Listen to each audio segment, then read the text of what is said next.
Hello, and welcome to the Pro Series Conversations from CheckBox Pro. My name is Missy, and I'm the founder of CheckBox Pro, where we help school leaders become their most efficient and effective selves by matching them with ed-focused executive assistants. Each member of our team has over 10 years of experience in the education sphere, and though we may consider ourselves pros in some areas, we can't be an expert in every area. This is why we're excited to bring folks working in the education space to offer tools, tips, and insights to make the life of a school leader even more sustainable. Today, you all will hear from Sam Brobeck, whom I have known since 2014 when he worked as the operations intern at Grizzlies Prep. He is a super sharp, kind, and all-around lovely human. I feel privileged to have worked with him and to have him here today. Sam earned his bachelor's from Rhodes College, where he was a double major in urban studies and affairs and political economy. After college, he was accepted to teach for America and was placed at the same all-boys school in Memphis where he interned. And he taught 8th grade math and Algebra 1 for 4 years before deciding to go to Harvard Graduate School of Education to get his master's in education policy and management. After graduating, he was hired at Education Resources Strategies as an associate and currently serves as the strategy and partnerships lead. Hi, Sam. Hey, how are you, Missy? Thanks for having me. I'm good. Okay, so I'm super excited to have you on today and to talk to you because you are the first guest I've had where I truly do not know what you do. My other guests have had definitely a more direct line to schools and school leaders, and that I can wrap my mind around. And let me be clear, right? Like I cannot do their job. No, I can't do the job of my previous guests, but I can understand what they do. Your job, on the other hand, is like way over my head. So I truly will be learning along the way, and we'll have lots of questions. So first and foremost, can you tell us, like, what is the mission and vision of Education Resource Strategies? And it's what we'll call ERS probably moving forward. So yeah, tell us what their mission and vision is. So ERS, again, yes, Education Resource Strategies. We're a national nonprofit education consulting organization. We were founded in 2004 and we're based in the Boston area. And so our mission is to empower school system leaders to make transformational shifts in resources, structures, and practices so that all students attend a school where they can learn and where they can thrive. And when we talk about all students, we mean all students, but especially those students with the greatest learning needs and those students who are furthest from opportunity. And so the way we envision that playing out is that school systems are designing student experiences that every parent and every student can count on, regardless of the school that they attend. Those experiences are empowering. They have access to rigorous coursework. There's a positive school climate in those schools that helps accelerate learning and ensures support for wellness and social emotional needs. But we also envision systems that work for teachers too, and that are designed so that teachers also have career experiences that are collaborative, that are dynamic, that are sustainable. Of course, they come with competitive compensation. And those school systems need to organize to themselves their way of work to attract and develop and retain a diverse workforce, a teaching workforce that reflects the students that they serve. And so the sort of how we envision this mission playing out is designing those experiences for students and teachers. And sort of the way that we do that is that over the last 20 years, we've worked with leaders from more than 150 school systems in several states across the country on data analysis, on benchmarking, to help them understand sort of how they're using their people, time, and money relative to other school districts or schools.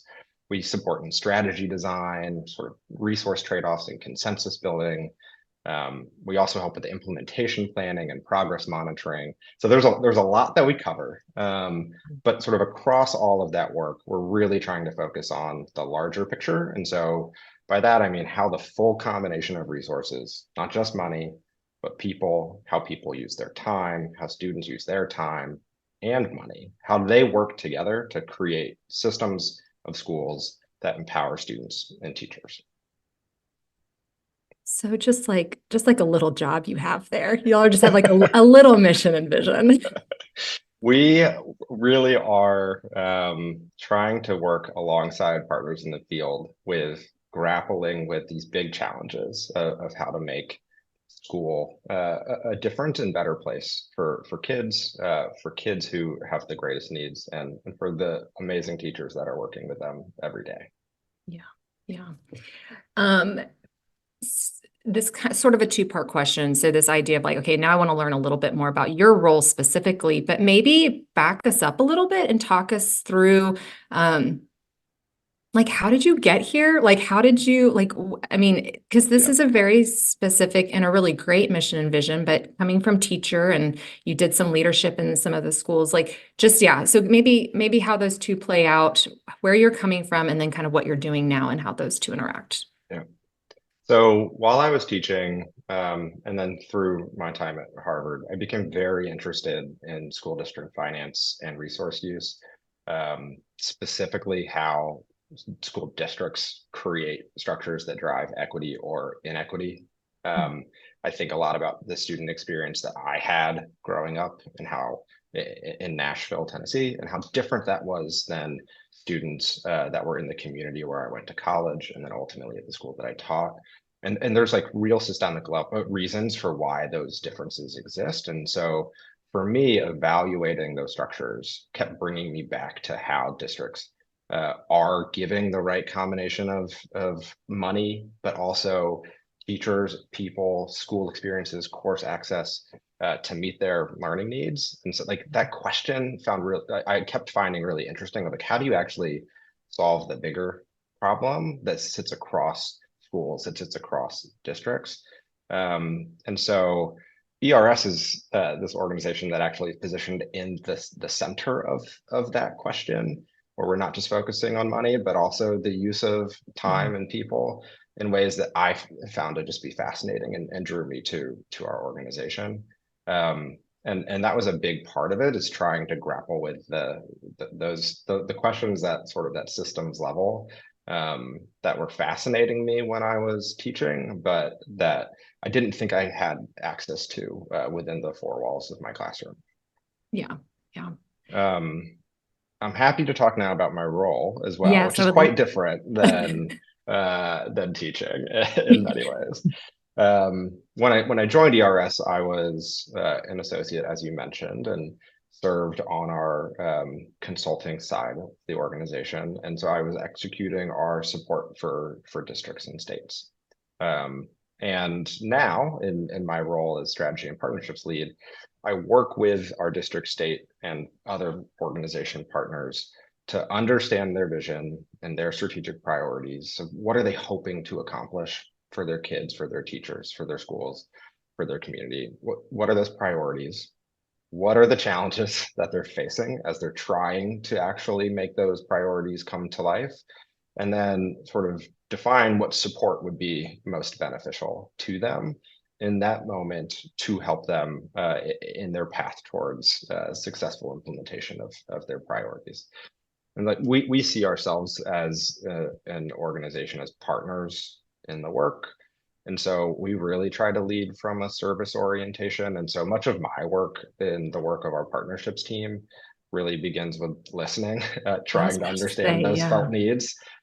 No systems challenges are the same, although there are similar experiences and lessons to be learned. But the individual challenge is different. And so we want to lead from listening and from understanding. And then from there, we provide thought partnership. We try to connect folks to others who are experiencing similar challenges. And then we figure out ways that our team can lean in and provide support where possible as a partner in the work. So just for clarity's sake, are y'all a solutions provider? Are you truly the ones that are kind of coming in and auditing, and like you mentioned, that listening piece, right? Like, hey, tell me where your struggles are, tell me what your challenges are. These are the things we see from like just a zoomed out perspective. And here are things that we advise, whether that is maybe adjusting budget, or maybe that is adjusting people or their roles, job descriptions, things like that. And then is it, okay, great, go forth and, school or district or whoever, right? Go do it. Or here are some other people and partners in the work that can meet those needs or those challenges. Or is ERS like actually have, are y'all fixing might be the wrong word, right? But like, are y'all directly meeting those needs and those gaps for schools and districts? That makes sense. So there's a little bit of both, I think. Okay. Um, we have areas of expertise. Sort of I was naming, we sit sort of across things. There are other areas that we don't claim to be the ones with the most set of expertise around. We feel as if we have a perspective on and have developed expertise over the last 20 years on how school systems allocate out resources, dollars to schools and also across departments centrally, and can compare across districts how that plays out and support school districts in understanding where they are relative to other places. Yeah. So we do some of that sort of benchmarking work. And there is, some sense of, and here's the possible things that you can consider.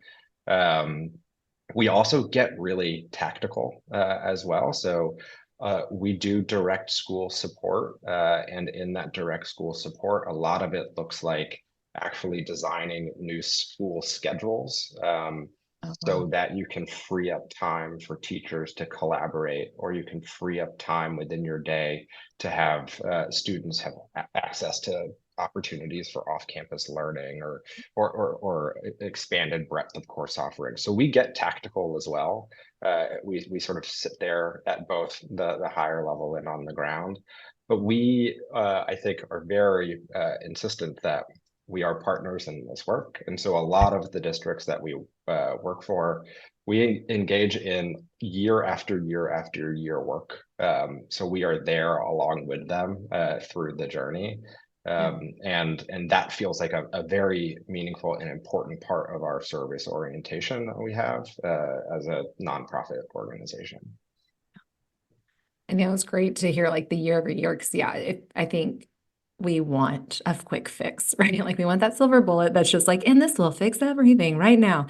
And it's just not how it is. And like Right. which we're about to kind of get into a little bit, right? Like then all of a sudden there's these major upheavals and it's like, oh my goodness, how do I respond and how do I pivot Totally. to have this? So okay, so you mentioned, I mean, kind of in our planning, right? Like there are some primary challenges in the field that your company's interested in.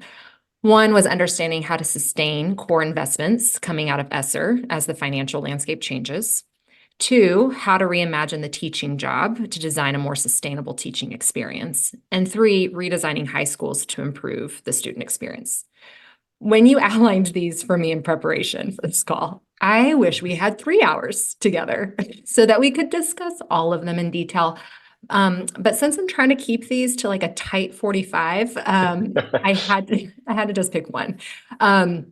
So for today's interview, I really want us to focus on the efforts to sustain investments coming out of the ESSER era, right? It's obviously an issue that several of our school leaders that we work with at, CheckBox Pro, they're grappling with this issue, right? Totally. Totally. And especially right now, since so many of them are in their budget planning season.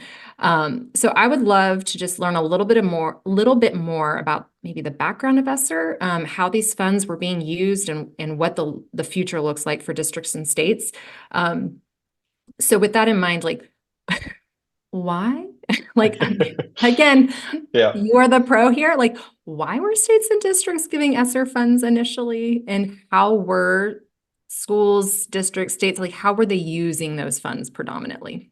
Totally. So states, district schools, they were provided in total around $190 billion of ESSER funds or COVID relief funds across 3 different waves, starting in March 2020, and the last wave was dispersed in March 2021. And so the explicit purpose of those funds was to address the impact of the COVID-19 pandemic and how that impacted schools across the country, and then ultimately to support the acceleration of learning for students coming out of the pandemic. So a lot of money for this explicit purpose of supporting schools and students in this incredibly unique moment in time. And so in the 4 years since those first funds were released, we've seen school systems using those dollars in a variety of ways. Some ESSER funding went to one-time investments. So you have your air filtration system improvements. School systems and schools were creating digital access for students, buying computers so that learning could continue, even if you couldn't be in the building. Other spending went to cover the creation of positions to target specific learning acceleration strategies like high dosage tutoring. Some spending went to increasing salaries for core staff, including teachers. So there was sort of a wide variety of how those resources, I mean, $190 billion, right? A lot of different ways to use that money at scale. And so at ERS, we've worked in dozens of districts across the country over the last 4 years, and we've seen some really good uses of ESSER funds that have done a lot to improve student outcomes. In fact, we recently just highlighted 2 examples of districts who have used their ESSER funds to make incredible gains in student learning. So that's Indianapolis Public Schools and Metro Nashville Public Schools. But there are many systems who have been doing a great job, and sort of across those systems, there's been a couple approaches for how they've been using their money that stand out as like, this was a very strategic and thoughtful way to do this. First, the schools and districts that had a strategic plan in place, and then proactively aligned those investments to those plans. Important to make sure that you're getting additional resources. How you're using them is in line with the vision that you have. They second were not just investing those resources towards the vision and their plans, but also in proven high impact strategies, right? So on the right stuff. High dosage tutoring is like this is a great example of something that has a lot of places were investing in it, and it has been shown to improve student outcomes over the last several years. And then I think the part that often gets missed in the conversation of like, well, what'd you spend your money on, is that over these 4 years and with this much money, it was not just about the first use of these resources, but school systems who were doing this right and schools who were doing this right were leveraging implementation metrics or some sort of data to evaluate the progress that they were making and then adjust. Not everything worked at first. And so a lot of systems were stopping, pausing, and saying, what are the things that are working most? Let's continue investing in this way. We saw Indianapolis and Nashville both doing those things. They were investing in high quality curriculum and instructional materials. Indy was investing in high dosage tutoring. Nashville was investing in increased classroom supports and observations through instructional coaches. There were some really important investments that they were making, but all in line with the strategy that they had in place from the beginning. Long-winded, but when we're talking about this scale of money, like there's a lot that sits underneath it that we have seen in the field. Yeah, that is a lot. And I think that piece of like tying it to a strategic plan is integral. And I don't know that everybody has them, right? Like that's even in of itself is like such a niche and difficult process to like develop a strategic plan.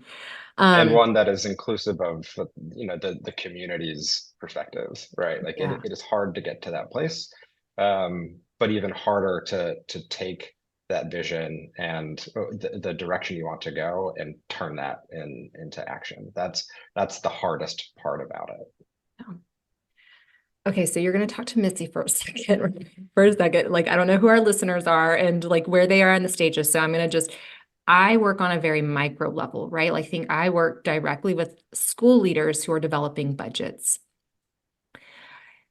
So then I'm like at the bottom of the pyramid or, top of the, whatever, inverted pyramid, right? So the funnel, the funnel. So I'm at the bottom. So that their money, like schools' monies are coming from districts or potentially states, depending on like how it's structured, right? And then the district is getting their money from the state. And the state got their money. Like, so when we're talking about ESSER funds initially being disseminated, it was coming from federal government, right? Into states. So some states added additional resources on their own, but largely federal government down. Okay. And then backing up to a second, kind of back to your like initial questions when you were deciding what you wanted to do, was this idea of like the allocation and how, whether it's districts or states or just are making sure that those funds are going to the right place, like to create an equitable, an equitable educational experience for all students.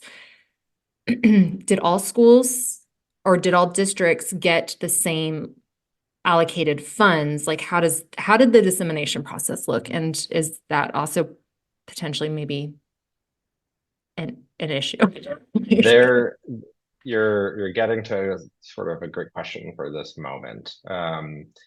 So the way that ESSER allocations were provided was sort of in line with Title I allocations. So the school districts and schools that are in those districts that have higher proportions of students from low-income backgrounds, those districts received higher proportions of federal resources. The goal being to direct our dollars and resources to the places with the highest needs, right? So that was the approach, and so definitely not the same, not a peanut butter spread it all across the districts evenly. There was differentiation based on need, which now is presenting this interesting challenge, right? Because we have seen, through recent data from the National Assessment of Education Progress, or NAEP, that whilst there's been a lot of progress made, there was a lot of learning loss that happened, and gaps widened between students who are economically disadvantaged and their peers. And those needs are even exacerbated more by a surge of mental and behavioral health needs, for which schools now are being the first line of support. And so the districts that have a higher proportion of higher need students, they are still today experiencing students who have to close a bigger gap.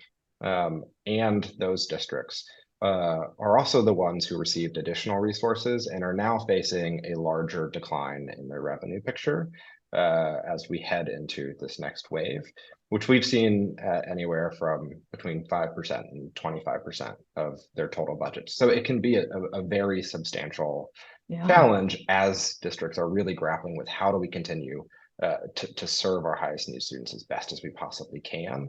And to leverage the new and great things that we have done over the last 4 years when our financial picture is changing right in front of us. I'm okay. Okay, so lots of challenges. Would you kind of answer them? Yeah. So like they're dried up. So now we're having to pivot. So what is ERS doing to support those challenges, to help districts and states think through, what do we do if we have a 25% revenue gap? That's totally. That's huge. Yeah. So districts across the country, they knew what the timeline was for ESSER, and were actively planning for it. This did not catch people off guard.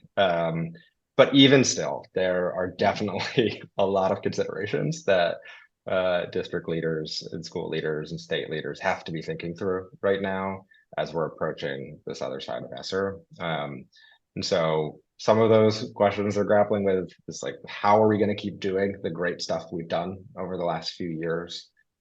What are the hard trade-offs that we need to make within our new revenue picture to sustain the core investments that we've made? And what structures need to be re-examined in the future, just sort of entirely, to better meet student learning needs? And so there are some big questions that are also coming up in this moment as a result of this moment. And so we at ERS are doing a variety of things to support states and districts in answering those questions. And we're trying to meet people sort of where they are in the moment, because not everybody is in the same place right now. Yeah. So a couple of things that we're doing.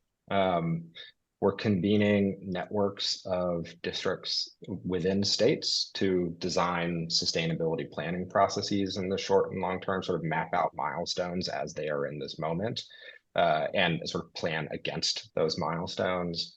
We also have networks of chief financial officers that we bring together to help them sort of learn from each other, right? To create the space for them to learn from each other and how they're addressing these really tough challenges. So we can be networks of CFOs to do that. We are supporting districts one-on-one and also sometimes in groups in taking a sort of system strategy approach to ROI, which there's a little jargon in that, but essentially we are trying to support districts in facilitating a process to have school and district leaders come together and evaluate what worked, what was the impact on student and teacher experiences. And there are some districts that are doing this in a really cool way. So Dallas ISD during the pandemic implemented a new intersession model or school calendar year. And in both the planning and the assessing process of that, Dallas was doing this incredible job of engaging students, families, teachers, school leaders, not just in designing what that new schedule might look like, but then also in the sort of assessment of how it's going piece. And that's an important part that we're trying to help districts do sort of more often. And we're providing deeper engagement and support to individual district leadership teams around how they can design more sustainable service delivery models. So what does their staffing, spending, scheduling need to look like that's grounded in this vision in a new financial landscape that includes some of the other things that I mentioned earlier around high school redesign or a more sustainable teaching job. And so we're both getting deep in the work and also trying to create space for people to come together and learn from each other about the great things that are working and the tough challenges that they're facing. So assume like if there are people or districts that don't have that strategic plan, who haven't had these assessment tools to be able to evaluate, whether or not like all the things that they invested in when they had this influx of funds, are they just, is it too late? Like, is it too late at this point? Like and maybe, and this was not one of the questions I gave you in advance, so you're going to have to be off the cuff a little bit, but like, what is the first step in for these leaders who maybe aren't, I mean, because it sounds like the ones that y'all are investing in have been real, like you said, proactive. And yes, in theory, we would all be proactive and like, we knew this was coming and now all of a sudden it's here. What are some of the things that they should be thinking about or immediately like asking themselves or next steps to be able to like figure out where the cuts or the adjustments need to be made to? Yeah, it's not too late.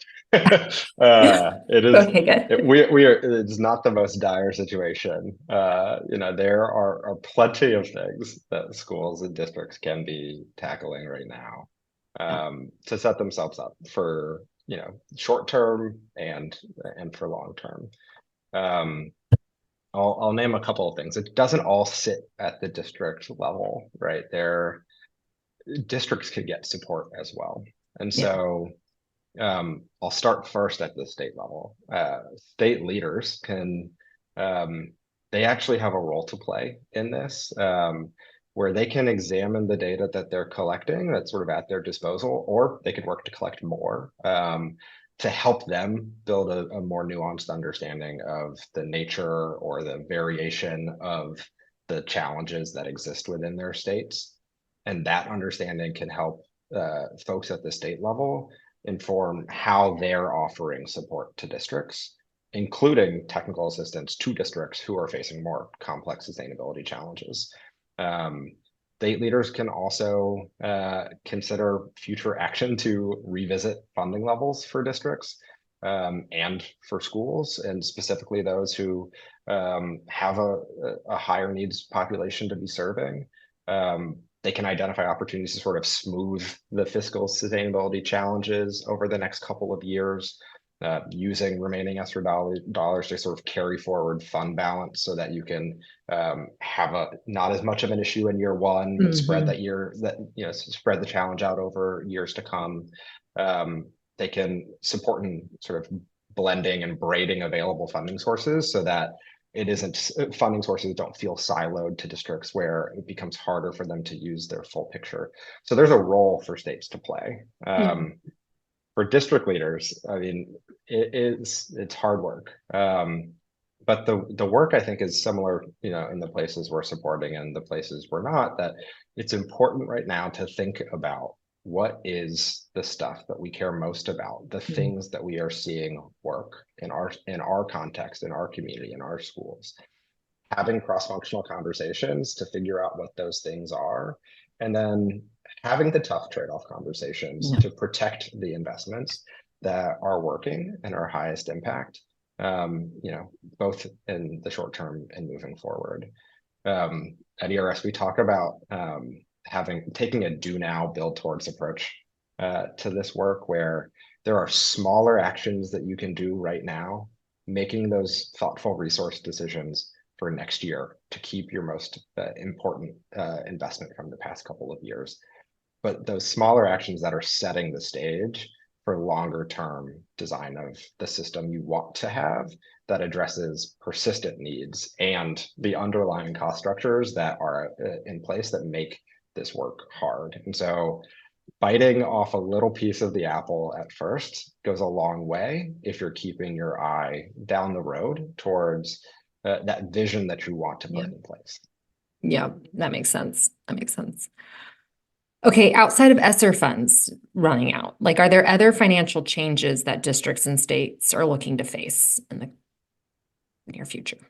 Yes, so there are other competing pressures. I was mentioning the underlying cost structures. There is stuff that's sort of baked into the system regardless of ESSER. It was true in 2019. Some of it is true today as well.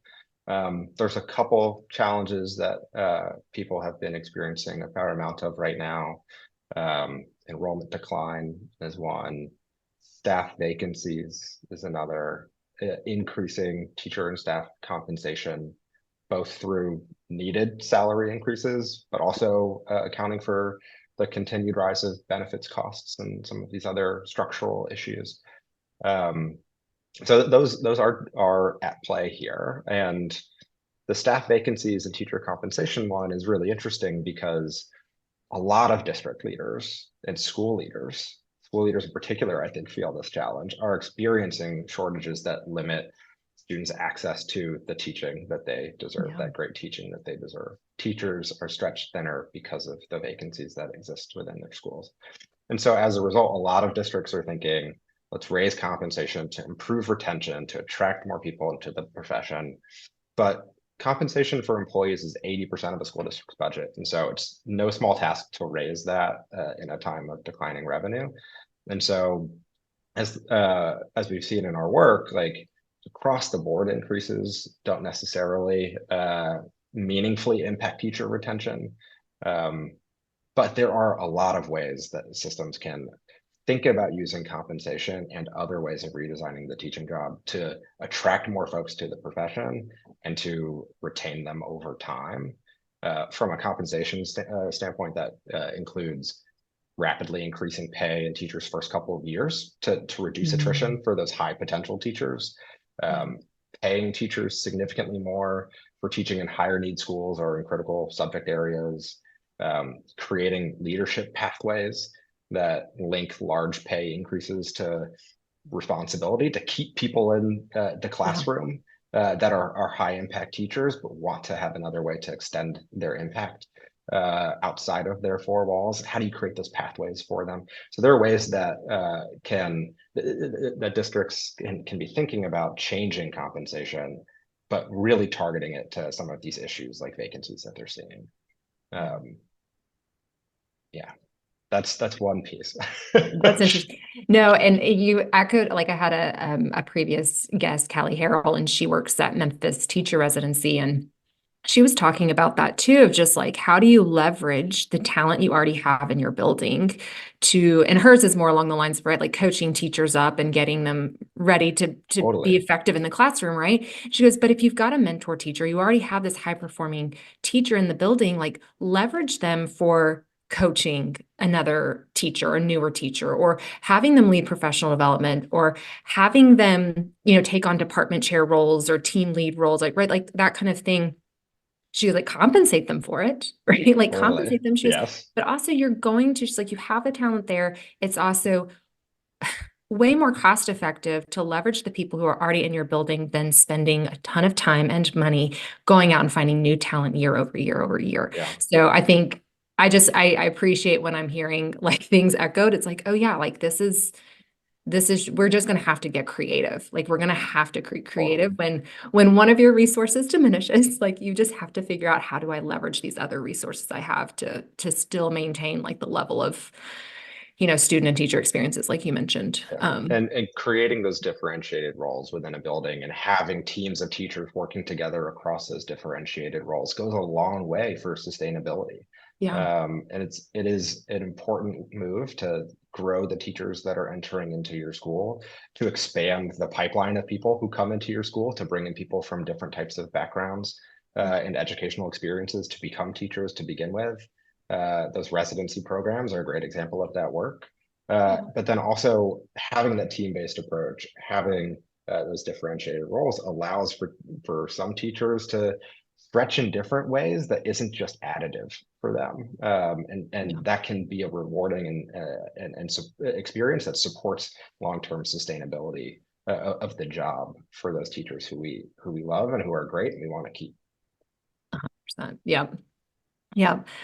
Um, okay, so it's clear you're very smart, but it's like you clear it's there, your passion is very clear, right? And so like thinking about your passion and kind of what which I'll recap, right, is like this idea of leveraging resources, be that people, time, and money, right, to improve student and teacher experiences, especially those that are furthest from opportunity, which, right at its core, whether we're talking about ESSER or BEP or Title I or any sort of funding, right, it all comes down to resource management, which you've explained beautifully.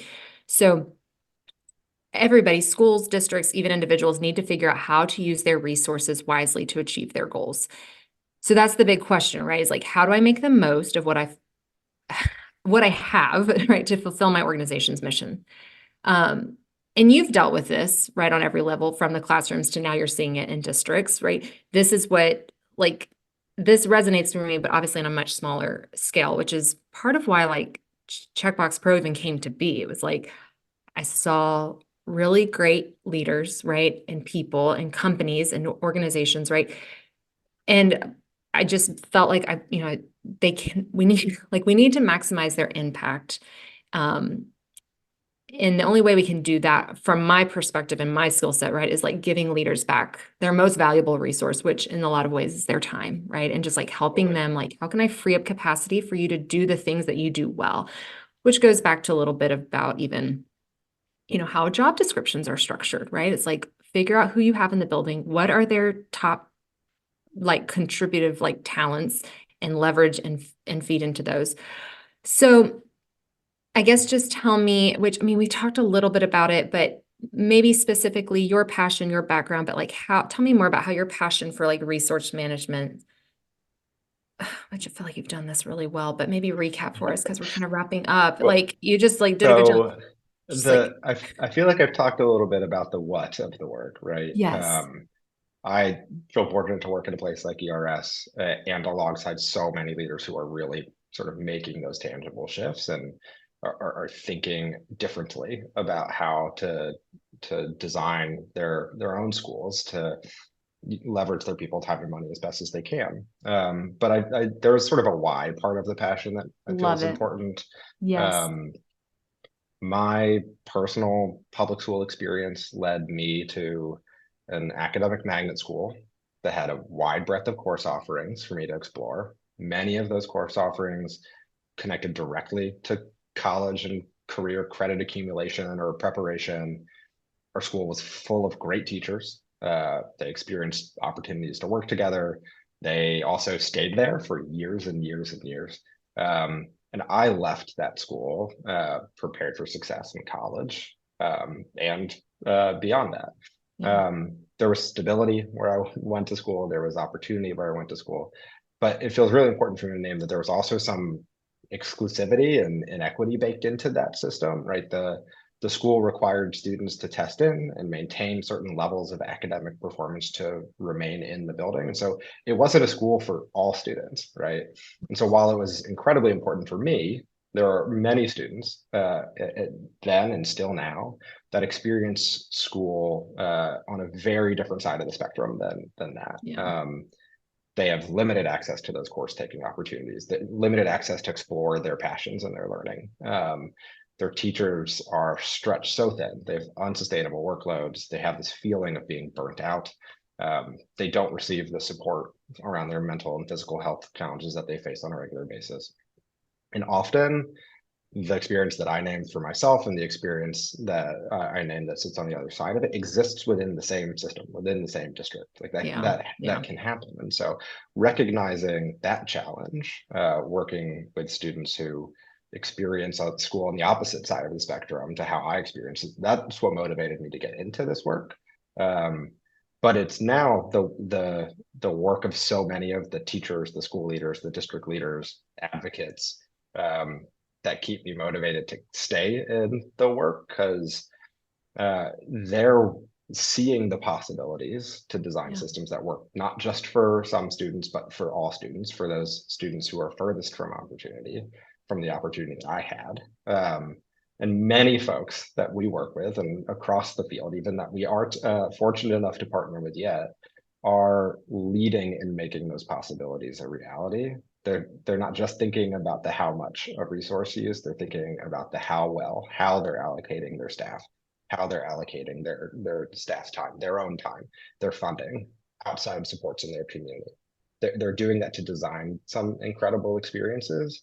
And so supporting them is the motivating factor because there is so much great work happening and we're fortunate enough to see a lot of it and to be alongside a lot of it, but there's so much great work happening right now, even in moments of changing financial pictures or once in generation moments of pandemics. There is a lot of energy and movement in ways that's inspiring, and so I want to make sure I name that part of the resource use challenge, where sometimes we talk at a level where it feels hard to grasp and understand, but really it's the on the ground work that is so inspiring. Yeah. Why? Well, I guess we can just end there. That feels like a great note to end on.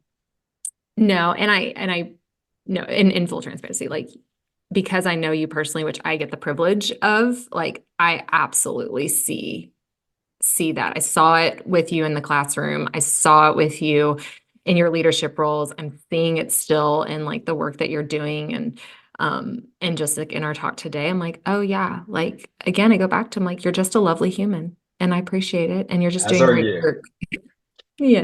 It's on most days.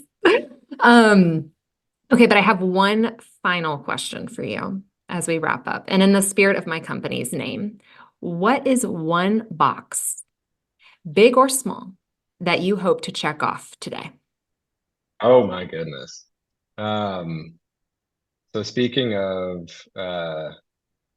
do now, build towards approaches, I personally am thinking about the small do now of how to organize my time and my team's time to respond to a couple important deadlines coming up to us after we get off of this call, even though it's Friday afternoon. And am thinking about the way that we imagine our own team. And so I have a fun meeting I'm looking forward to this afternoon about some internal work. And I'm very excited to check that box off today. That's a big box. You chose a big box. Chose a very big box. I'm feeling inspired and it's Friday afternoon. So Um, Well, thank you so much, seriously, for being here. I know you're busy, and we appreciate you taking the resource of time to be with us today. And then, before we leave, tell us a little bit about people who might want to tap into the work y'all are doing, learn from what y'all are doing, partner with y'all with what y'all are doing. How do people find you? What should they be looking for? Just kind of give us a little bit of an update there. Yeah, so please come visit erstrategies.org, which is our website. And on that website, we have a bunch of our tools and publications related to how schools and districts are organizing their resources in this moment. We have a publication that spotlights Indianapolis and Nashville, as I was teeing up earlier, about the great use of ESSER funds that they had. We have an equity detectives article that helps you further explore the ESSER cliff. And then some really tactical staffing, spending, and scheduling toolkits that individual school leaders who are also interested in designing different experiences within their building can look at to get some inspiration, and can reach out to us for additional assistance. Perfect.